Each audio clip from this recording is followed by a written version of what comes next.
아가서는 솔로몬이 기록한 것으로 전해져 내려오고 있습니다. 아가서가 역사적으로 성경이 될 수 있는가에 대해서 많은 논란을 불러일으켰던 책들 가운데 하나입니다. 이유는 거룩한 책이 되기 위해는 그 내용이 너무 인간적이고 외설적인 내용을 담고 있기 때문입니다. 하지만 경건한 유대인들은 아가서를 구약 성경 39권 속에 포함시키기를 주저하지 않았습니다. 이유는 본서에는 성도들과 하나님 사이에 나타나는 사랑의 핵심 진리를 전해주고 있다고 보았기 때문입니다. 저는 지난해 주일 저녁 강단에서 아가서를 1년 가까이 설교한 적이 있습니다. 아가서는 하나님과 성도 간의 사랑과 영적 신비를 전해주고 있는 성경입니다. 성경을 연구하는 사람들에 의하면 솔로몬이 아가서를 기록을 했을 때에는 신앙적으로 전성기 시절이었을 것으로 추정합니다. 왜냐하면 그의 집권 말기는 많은 실정을 하게 되고 또 특별히 이방나라 여인들과 혼인관계를 맺음으로 순수했던 초기의 신앙을 잃어버리는 때가 많았기 때문입니다. 사실 솔로몬은 연인과의 깊은 사랑에 빠져본 경험이 있었던 사람입니다.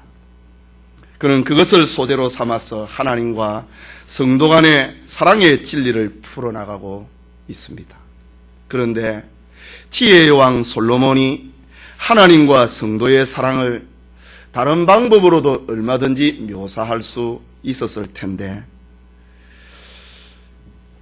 왜 여러 가지 오해를 받을 소지가 있는 연인 관계를 통하여서 이 사랑의 메시지를 전하고 있는가, 기록했을까?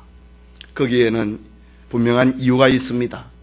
솔로몬은 하나님과의 관계에서 아주 깊은 사랑의 체험, 사랑의 경험을 했습니다. 그가 체험을 한 그 신비하고 열렬한 사랑의, 신앙의 사랑은 마치 타오르는 불길과 같았습니다. 그 사랑은 무엇으로도 끌 수 없는 그런 사랑이었습니다. 그 사랑은 모든 재물을 주고도 살 수 없는 정도로 값진 것이었습니다. 그래서 그 강렬한 사랑을 세상살이 가운데 어떤 것을 가지고도 비교할 수가 없었습니다. 그래서 솔로몬은 술람미 연인과 주고받았던 그 뜨겁고 열렬한 그 사랑의 내용을 하나님의 사랑에다가 대비해서 본서를 기록을 하고 있습니다. 그것이 바로 아가서입니다. 오늘 본문은 우리를 향한 하나님의 사랑의 로맨스를 기록을 합니다. 그 말씀이 바로 나의 누이 나의 신부야, 잠근 동산이요 덮은 우물이요 봉한 세미로구나 라는 말입니다. 우리를 향한 하나님의 사랑의 메시지, 이 시간 나의 신부라는 제목으로 하나님의 말씀 받기 원합니다. 주님은 우리를 향하여서 잠근 동산 같은 신부라고 합니다. 12절 말씀에 나의 누이 나의 신부는 잠근 동산이요 라고 합니다. 일반적으로 동산이라고 하는 것은 각종 나무가 있고 신선한 공기를 마실 수 있는 곳입니다.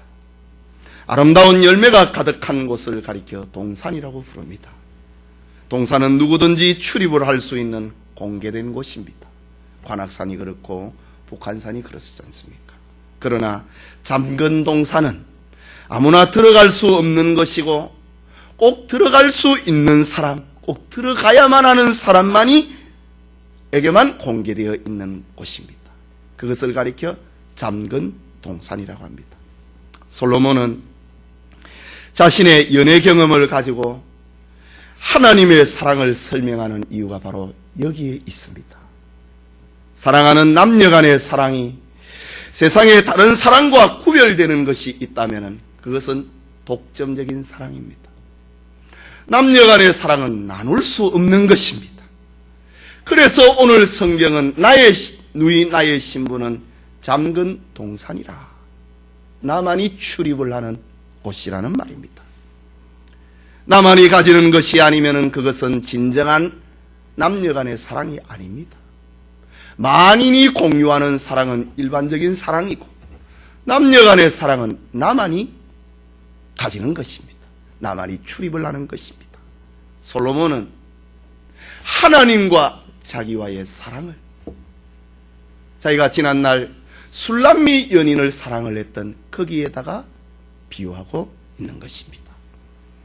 우리를 향한 하나님의 사랑과 하나님이 우리에게 기대하는 사랑이 바로 이런 것이다. 잠근 동산이다. 나만 출입을 하고 나만 들어갈 수 있는 사랑이다 라는 말입니다. 잠근 동산은 나의 누이, 나의 신부라고 부를 수 있는 사람만이 그에게만 허락된 동산입니다. 다른 사람들은 동산 앞에까지 와서 동산 앞을 거닐 수 있을지는 몰라도, 그 문을 들어가려고 애쓸 수 있을지는 몰라도 그들 모두는 그 잠긴 문 앞에서 돌아가야만 하는 것입니다.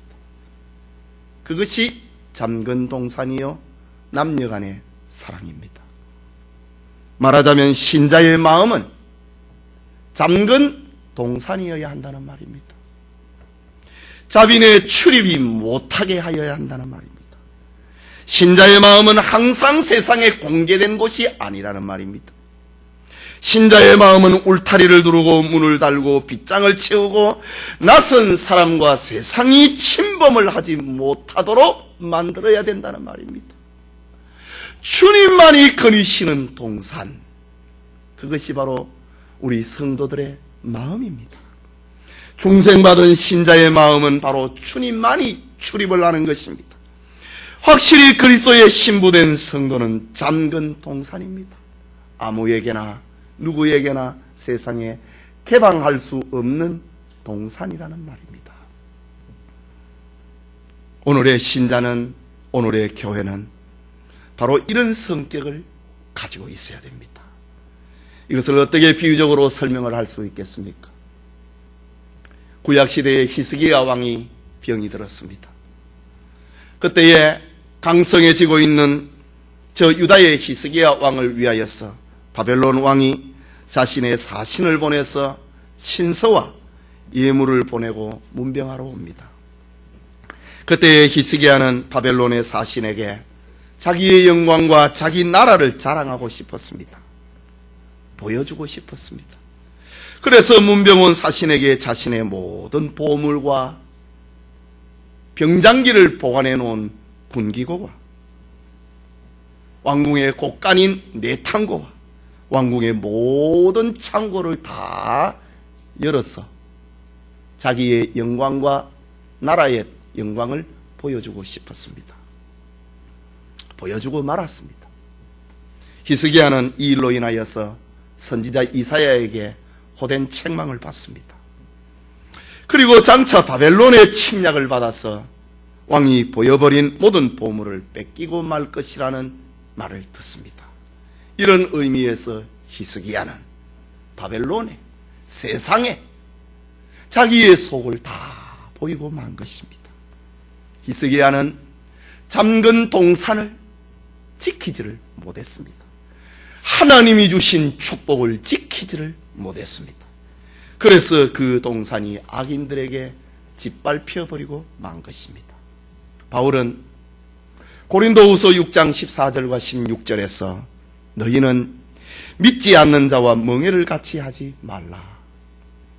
의와 불법이 어찌 함께하며 빛과 어두움이 어찌 사귀며 그리스도와 벨리알이 어찌 조화되며 믿는 자와 믿지 않는 자가 어찌 상관하며 하나님의 성전과 우상이 어찌 일치가 되리요. 우리는 살아계신 하나님의 성전이라. 세상에 어울리거나 세상에 공개되어서는 안 되는 마음이 바로 신자의 마음이라는 것입니다. 이런 경우에 우리는 주님을 위한 잠근 동산입니다. 우리의 마음은 신랑 대신 예수님만이 독점하도록 해야 하는 것입니다. 그리스도의 피로 구속받은 신자는 오직 주님에게만 마음의 문을 열어야 됩니다. 이런 사랑의 비밀을 가져야 됩니다. 신앙의 순결이요 사랑의 순결입니다. 이것이 우리를 향한 주님의 사랑이다. 하나님이 우리를 향하여서 나의 누이, 나의 신부는 잠근 동산이요 라고 합니다. 하나님 앞에서는 우리밖에 없다는 말입니다. 우리도 이 사랑을 소유하기를 원하고 있는 것입니다. 여러분의 마음이 술람미 여인처럼 세상의 유혹과 침입에 대해서는 닫혀 있고 주님만이 독점을 하는 잠근 동산 같은 마음을 소유하시기 소원합니다. 그게 둘째로 덮은 우물 같은 신부라고 합니다. 12절에 나의 누이 나의 신부는 덮은 우물이요 라고 했습니다. 우물을 덮어버렸다. 덮은 우물이라고 하는 것은 온갖 바람과 먼지와 부정에서 물을 깨끗하게 보호하기 위함입니다. 뿐만 아니라 주님 외에 낯선 이방인이 마시지 못하도록 자물쇠를 채워놓은 것을 말합니다. 봉해놓은 것을 말합니다. 주님의 사랑을 좀 같이 나누어 가지면 얼마나 좋은가 그래 생각하지만, 그러나 주님이 나를 사랑한다, 내가 주님을 사랑한다, 이것은 독점적인 사랑입니다. 주님의 이 사랑을 그 애틋하고 주님만이 가지기를 원하시는 이 사랑을 세상에 무엇으로 표현할 수 있겠습니까? 남녀간의 사랑이 아니면은 그 사랑을 표현할 길이 없는 것입니다. 연인 관계에서만 이해될 수 있고 해석이 될 수 있는 사랑의 순결입니다. 물론 성경이 말하고 있는 덮은 우물은 그 순결을 도덕적으로만 깨끗한 상태를 가리키는 것이 아닙니다. 그것은 오직 한 사람에게만 점령된 상태, 주님에게만 점령된 상태를 가리키는 것이 덮은 우물이다. 다른 사람이 마시지 못하도록 덮어놓고 잠궈놓은 우물이다 라는 말입니다. 오늘 여러분의 마음은 어떻습니까? 정말 주님 앞에 덮은 우물을 가지고 있습니까? 주님만을 향한, 주님만이 마시는 우물을 소유하고 있습니까? 여러분의 내면 세계가 주님만을 위한 덮은 우물이 되어 있습니까? 주님은 나는 너를 위해서 그래 되어 있다고 합니다. 여러분의 사랑을 빼앗으려고 하는 이 세상의 것들로부터 마음을 지키고 있습니까? 여러분의 신앙의 순교를 빼앗으려고 다가오는 세상으로부터 그리스도의 이름을 부르고 여러분 자신을 지키는 그런 마음을 가지고 있습니까? 세상에는 우리의 마음에 덮은 우물을 부수고서라도 샘을 마시려고 하는 악한 사람들이 너무 많습니다. 우리는 세상의 무엇과도 사랑에 빠질 위험성을 우리는 다 가지고 있습니다. 그래서 주님을 사랑하지 아니하면 그 사랑의 우물을 세상에 빼앗겨버리고 마는 것입니다. 때로는 재물이나 세상의 안락한 삶이 우리의 덮은 마음을 열어버립니다.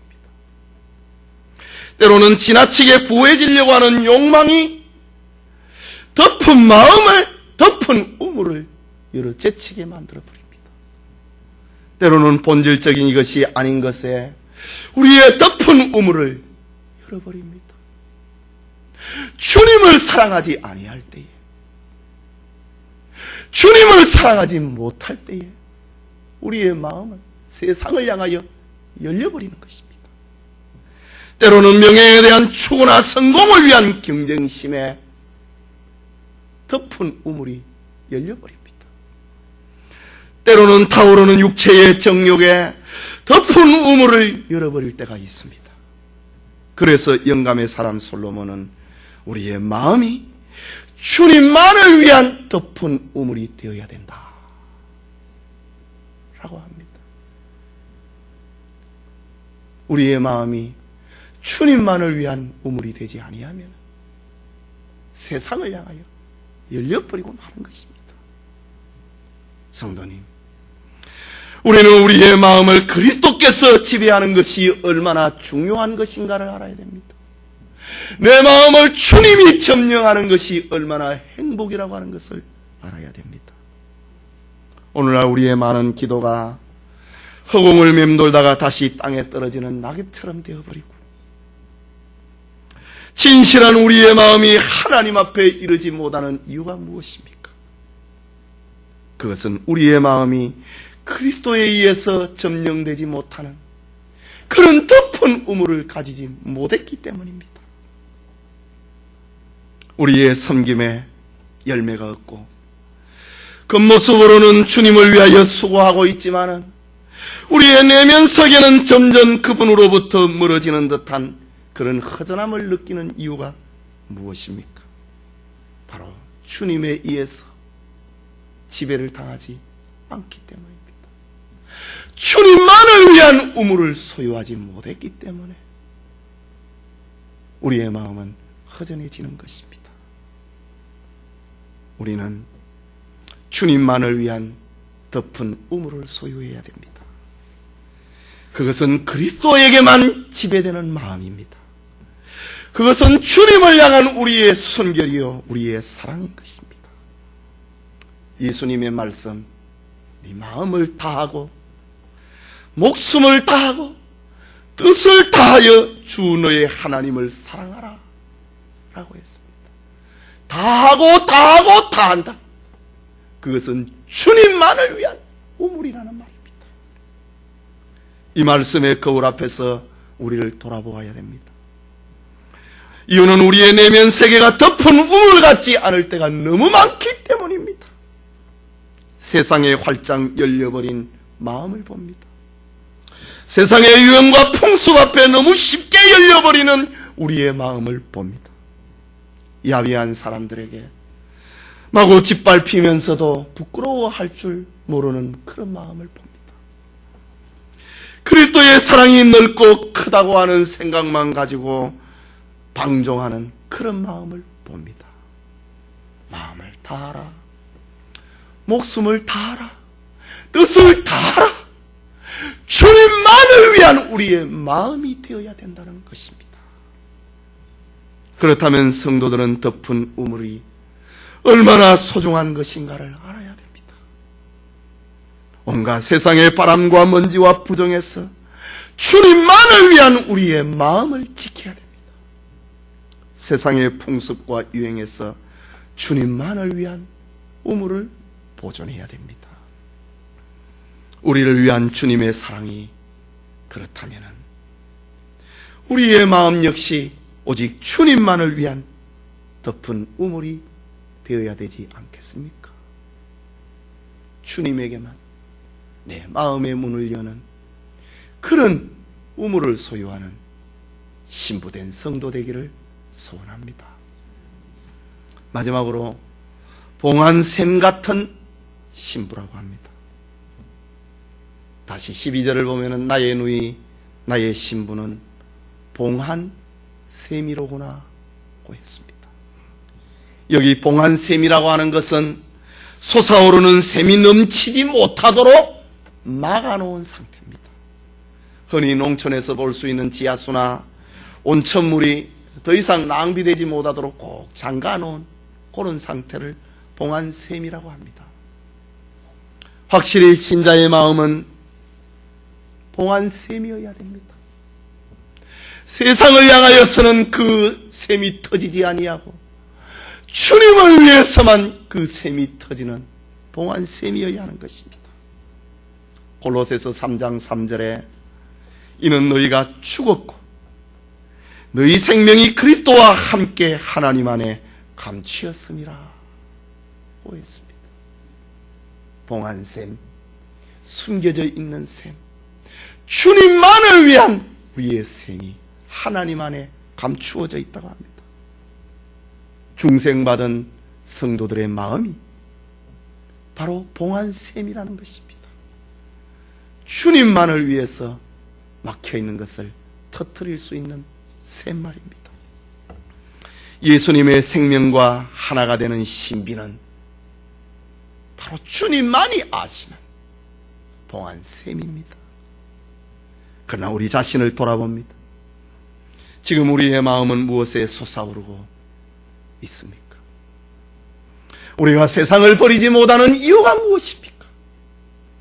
우리의 내면 세계에 주님을 향하여 솟아오르지 못하는 그런 황폐함을 자주 경험을 하게 되는 이유가 무엇입니까? 아니, 정확하게 말을 해서 우리의 마음이 주님만을 위한 셈이 된다고 하는 그런 절박함을 느끼지 못하고 있지 않습니까? 아무에게나 개방되고 아무에게나 점령되어 버리고, 그래서 정작 주님 앞에서는 우리 안에 모든 아름다운 셈이 사라져 버리고 황량하게 된 채로 발견될 때가 얼마나 많이 있습니까? 주님은 우리가 봉한 셈이 되기를 원합니다.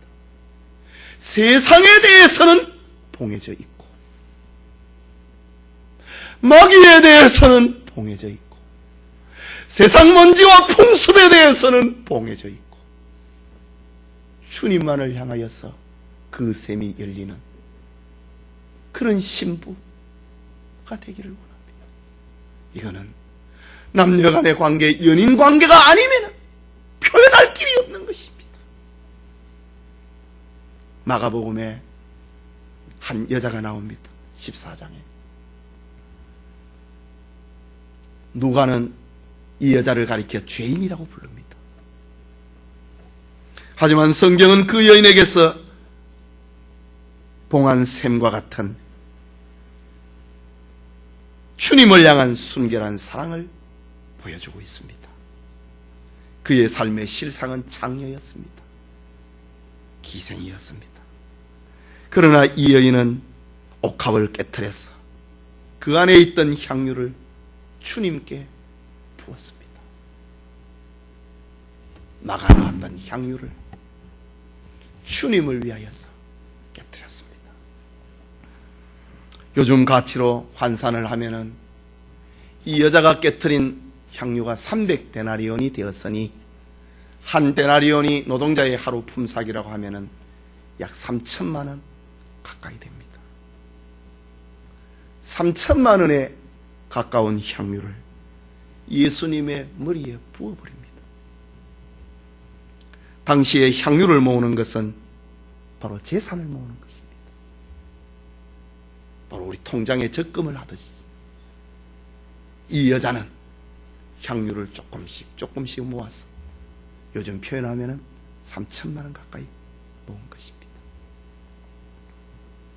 어쩌면 이 여자는 매일 몸을 팔고 술을 따라서 주면서 조금씩 향유를 모으면서 나중에는 수치스러운 생활을 벗어나야지 그런 꿈을 꾸고 향유를 모았는지도 모릅니다.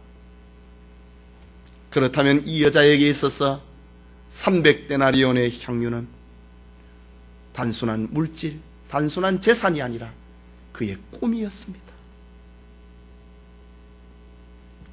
그의 사랑이었습니다. 그의 인생이라고 해야 할 것입니다. 많은 통장 가운데 하나가 아니라 조금씩 향유를 모으는, 그것이 자기의 전부가 되어 있는 인생이었다는 말입니다. 이것을 내가 모아가지고 내 인생 후반에는 좀 깨끗하게 살아야지, 이런 부정에서 빨리 벗어나야지, 그런 삶을 살았습니다. 그러나 예수님을 만나자 그의 모든 생각과 삶의 방향이 바뀌어졌습니다. 버림받은 자기 인생을 어루만지시는 주님의 사랑에 그의 마음이 점령당해버렸습니다. 그러자 그의 꿈도, 그의 미래도, 그의 사랑도 달라졌습니다. 예전에는 향유가 그의 마음을 지배했습니다. 향유를 모으는 것이 그의 꿈이었고 그의 인생이었습니다. 하지만 이제는 그 향유를 아낌없이 그리스도께 부어드렸던 것입니다. 이유는 그의 마음이 예수님께 점령당했기 때문입니다. 오직 예수님만을 향하여서 자기 인생에 봉해져 있는 향유를 터뜨린 것입니다. 이런 경우에 이 여자를 가리켜서 봉한 셈이다, 주님만을 위해서 터뜨리는 셈이다 라는 말입니다. 여러분, 우리를 향한 주님의 사랑이 그렇듯이 주님께서는 우리의 내면에도 봉한 셈이 되기를 원하십니다.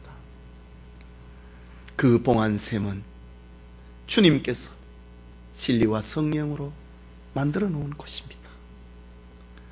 주님 안에서 우리가 걸음마를 배웠고 어린아이처럼 고집대로 걸어가다가 넘어지기도 했고 깨어지기도 했습니다. 당자처럼 먼 길을 떠났다가 다시 돌아올 때에 우리를 어루만져 주신 것도 주님의 손길이었습니다.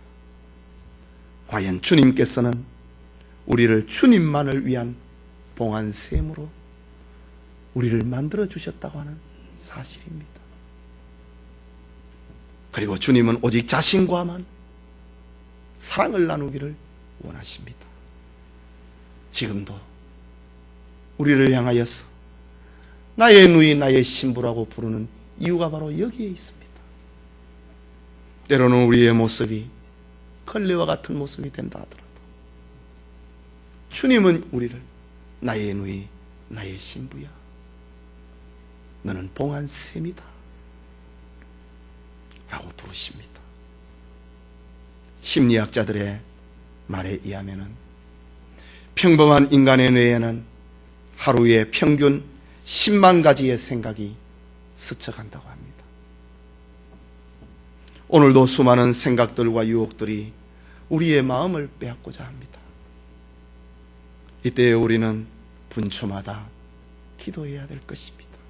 주님, 저의 마음은 당신만을 위한 구별된 봉한 셈입니다. 주님 이외의 다른 것에 의해서는 단 한 치의 마음조차 빼앗기지 않도록 도와주십시오. 주님이 저의 것이니 저 또한 주님의 것입니다 라고 말입니다. 이 일을 위하여서 우리는 지난날 자기 몸을 더럽히지 않기를 위해서 뜻을 정했던 다니엘과 같이 뜻을 세워야 할 것입니다. 성도 여러분, 하나님은 오늘 이 시간에도 우리를 향하여서 나의 누이 나의 신부라고 부릅니다. 주님은 우리의 마음이, 우리의 믿음이 아름다운 나무들로 풍성한 동산이 되기를 원하십니다. 황폐한 우리의 내면 세계가 아름다운 정원으로 가꾸어지기를 원하십니다. 그 주님께서 우리를 향하여서 잠근 동산이라고 했습니다. 덮은 우물이라고 했습니다. 봉한 셈이라고 했습니다. 잠근 동산은 결코 모든 사람의 소유가 될 수 없는 것입니다. 주님만의 것입니다. 덮은 우물은 결코 세상의 먼지와 불순물이 섞여서는 안 되는 것입니다. 순결해야 됩니다. 주님의 사랑에만 지배당하여야 되는 것입니다. 봉한 셈은 결코 누구에게 개방되는 것이 아닙니다. 그리스도를 향하여서만 솟아오르는 것이어야 합니다. 우리는 오직 주님 앞에 우리의 마음의 동산을 열고 마귀의 유혹 앞에는 과감하게 닫아야 됩니다. 진리를 배울 때는 마음의 문을 열고 진리가 빼앗기려 할 때는 닫아야 됩니다. 회개할 때는 우리의 마음의 문을 열고 유혹을 받을 때는 잠궈야 됩니다. 이단일 때는 우리의 마음의 문을 닫아야 되고 진리일 때는 활짝 열어 제쳐야 됩니다. 신앙해야 될 때는 우리의 마음의 문을 활짝 열고 불신해야 될 때는 닫아야 되는 것입니다. 주님의 일에는 우리의 마음을 열고 세상에서, 세상의 유행에서 우리의 마음을 닫아야 되는 것입니다. 주님은 우리를 향하여 이런 사랑을 가지고 있습니다. 그래서 하나님과 동등됨을 취할 거로 여기지 아니하시고 자기를 위하여 종의 형체를 가지셨습니다. 그리고 십자가에 못 박혀 죽으셨습니다. 우리를 향한 주님의 사랑이 그렇듯이 주님을 향한 우리의 마음도 주님만을 위한 잠근 동산, 덮은 우물, 봉한 샘이 되는 성도님들 되시기를 축원합니다.